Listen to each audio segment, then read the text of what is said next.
This story is shaking up the internet. How a 48-year-old woman met a young man on Facebook, fell in love with him, and started having a relationship with him, only to have her life taken in the most brutal manner by this same man 2 years later, in what can only be described as a Facebook love tragedy. But the question on everyone's lips is, was this a case of love turned sour, or was this the plan of this young man all along from the very moment he met her on Facebook 2 years ago in 2020?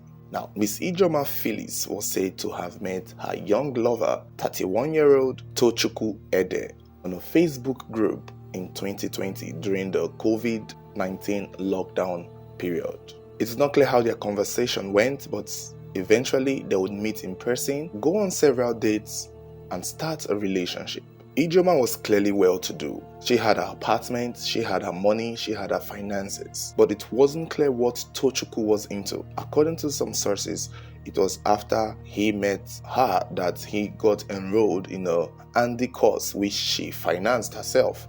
Probably a course that was supposed to help him get jobs, clearly. Ijoma had an upscale apartment in Lube in FCT Abuja there, and it was said that Tochukwu eventually came to live with her from time to time, even though he had his place or he squatted or shared places with his friends in Abuja there. But it's a good thing that his lover, Ijoma Phyllis, had her own apartment, had her own place, which he frequented from time to time. And I guess that could have been one of the many things that may have attracted him to her. Girl, I see how fair she is. She's a twatcham.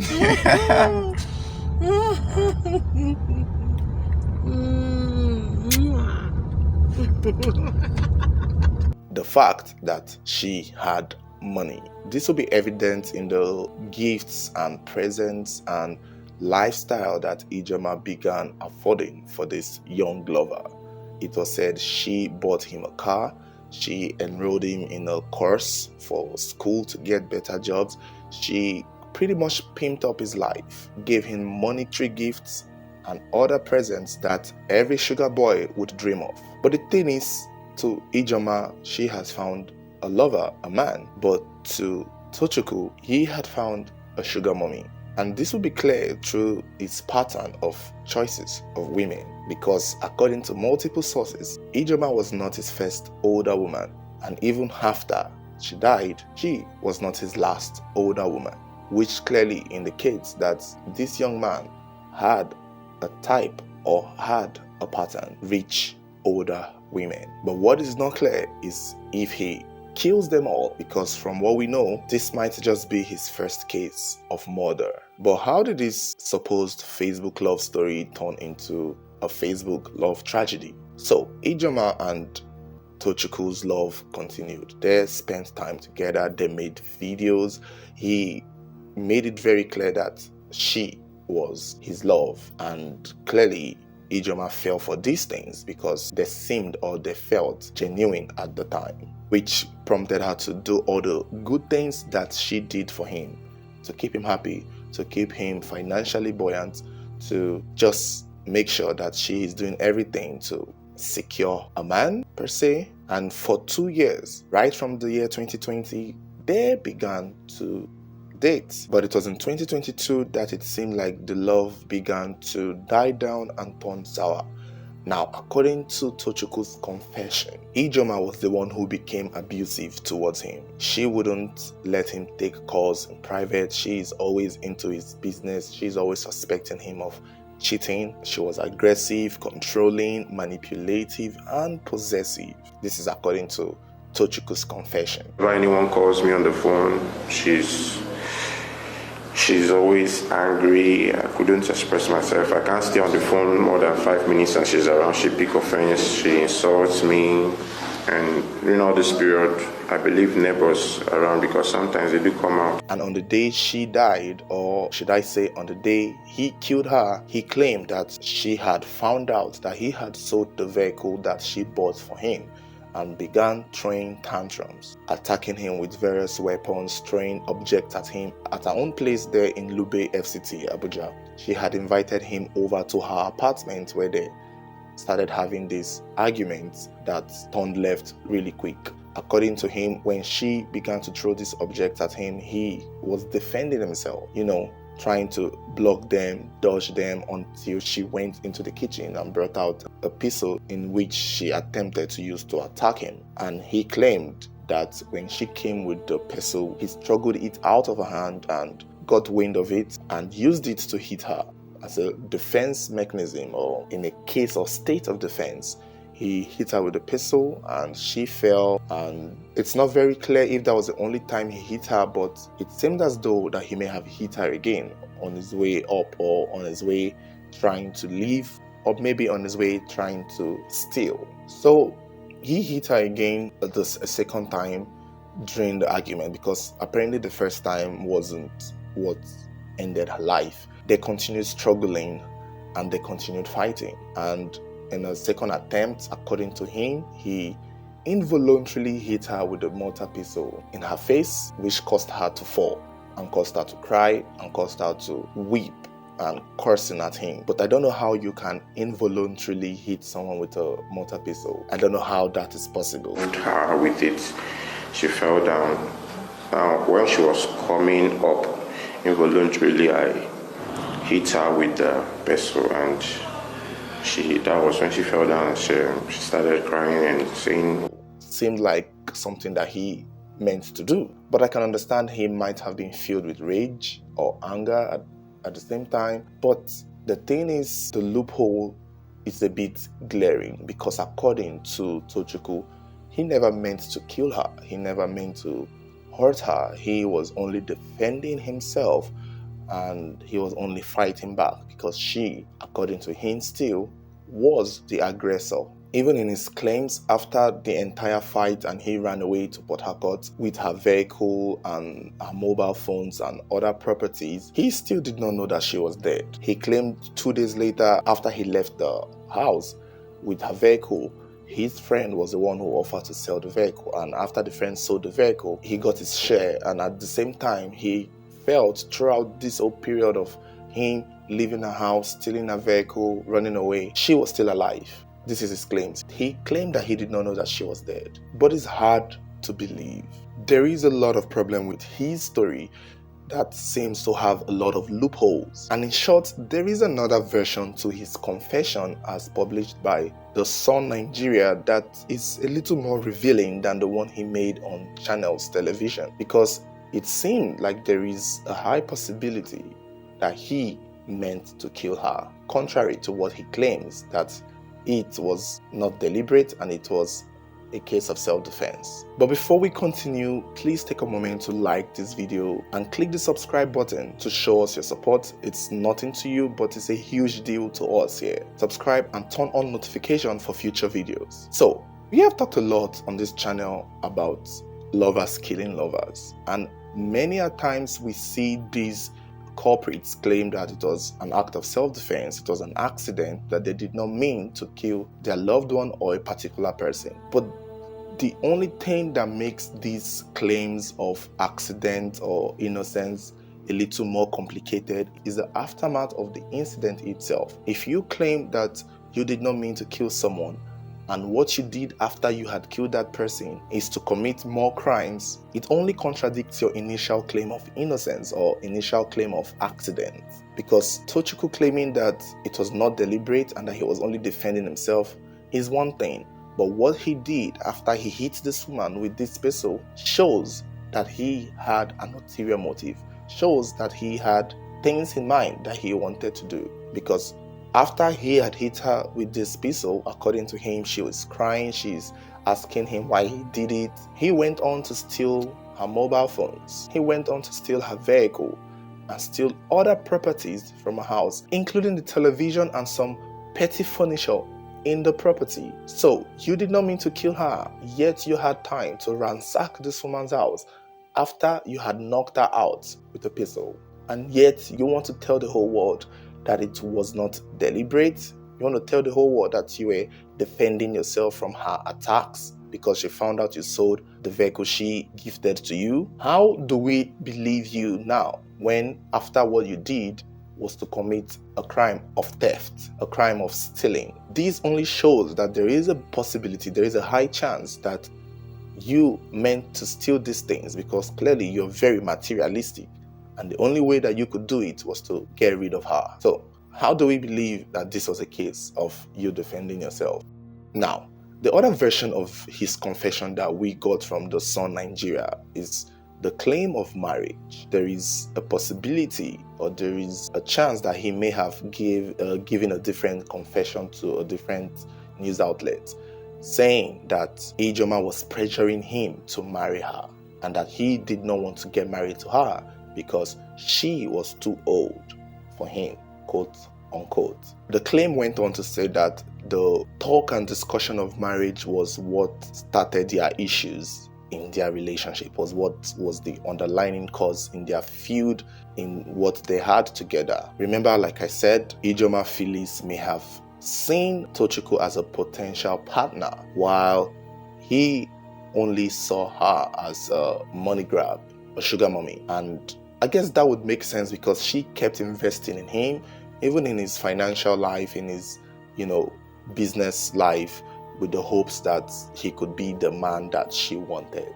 But he never saw her as that. And I think, or according to the article still, that was the underlying cause in the issues that they have in their relationship. The article claimed that Phyllis kept pressuring Tochukwu to marry her and get married to her so that they can start living as a couple, which was what led to her probably being very intrusive into his own personal lives, who he was talking to and what he was doing with the money and their property and all of these bits. And when Ijoma Phyllis realizes that Tochukwu was not going to make her a wife or his wife, she started demanding all the gifts that she had gifted him in the past. Now, this is another version of the entire confession as a whole. Ijoma was asking him to bring back all the gifts, and I guess that was the point. Tochukwu realizes that he's going to lose everything. His sugar mama has found out that, she's only a sugar mommy for the sugar and now wants all the investment back, including the cars, the expensive wristwatches, the gifts, and maybe the key to her apartment and all of those things that she had gifted him in hopes that she could keep him. And when she found out that he had sold the vehicle, she flared up. And clearly maybe he sold the vehicle deliberately just because she knows, or just because he knows if he keeps driving the car, she would take the car keys and he would have nothing. After all, he had made it clear that he can't marry her, and she had made it clear that if he can't marry her, he would have to bring everything back to her. So, if this other confession is true, it clearly puts this boy at risk, and it clearly shows that he had a motive to kill her deliberately. So this is most likely a first-degree murder case and not just a manslaughter or a second-degree one. This is something that there's a chance that he went to her house that day with the sole aim of killing her to take more properties.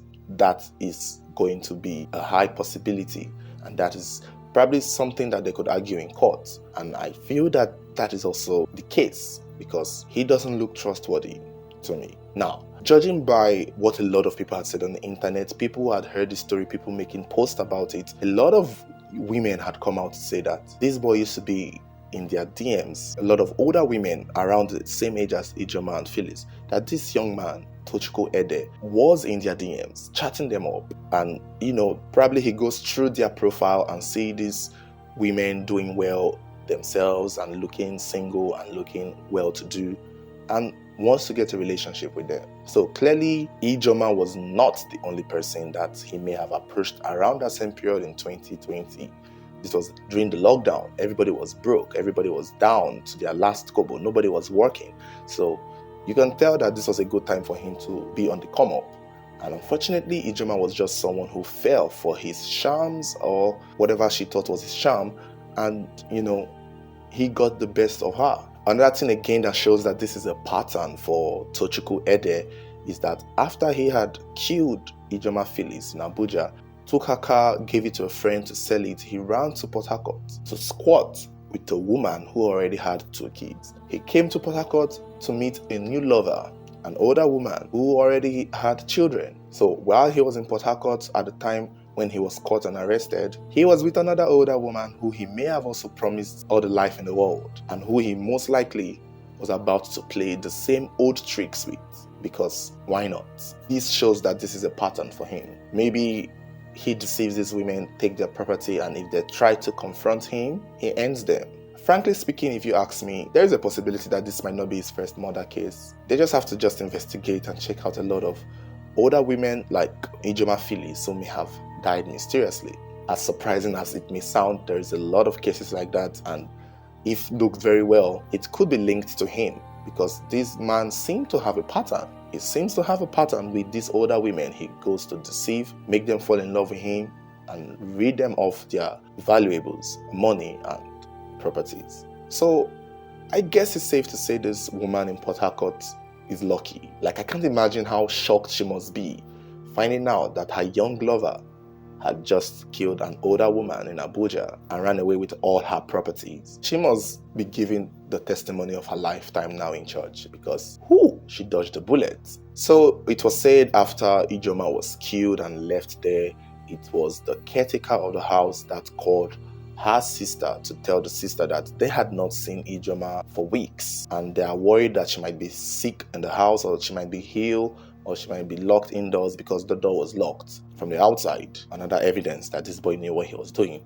And so it was a sister that eventually called the police, and everyone, they went to her house, they broke into the house and saw that she had been dead for days before they evacuated her body, took her for autopsy, and realized that she had been murdered with a blunt instrument or a blunt weapon. And they found out that the last person that had come to visit her was the boyfriend, Tochukwu Ede, and that was how they were able to trace him and find him. I mean, it was obvious. He is all over her Facebook, so I don't know if he thought they were not going to catch him, but that's stupid of him, because they quickly caught him. Maybe not quickly, but he was eventually caught and paraded and confessed to killing her. I guess maybe the easiness in which he was caught could kind of help him out in his case, and maybe prove that maybe he didn't mean to kill her, or he did something stupid and acted irrationally. Because if it was someone who meant to kill her,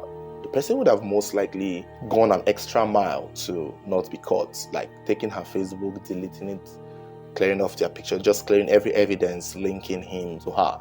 But there was just a lot of proof. There was just a lot of things. Maybe he thought the Nigerian police would fail this time around, but the thing with the Nigerian police is, when they want to work, they work. When they want to get something done, they do it.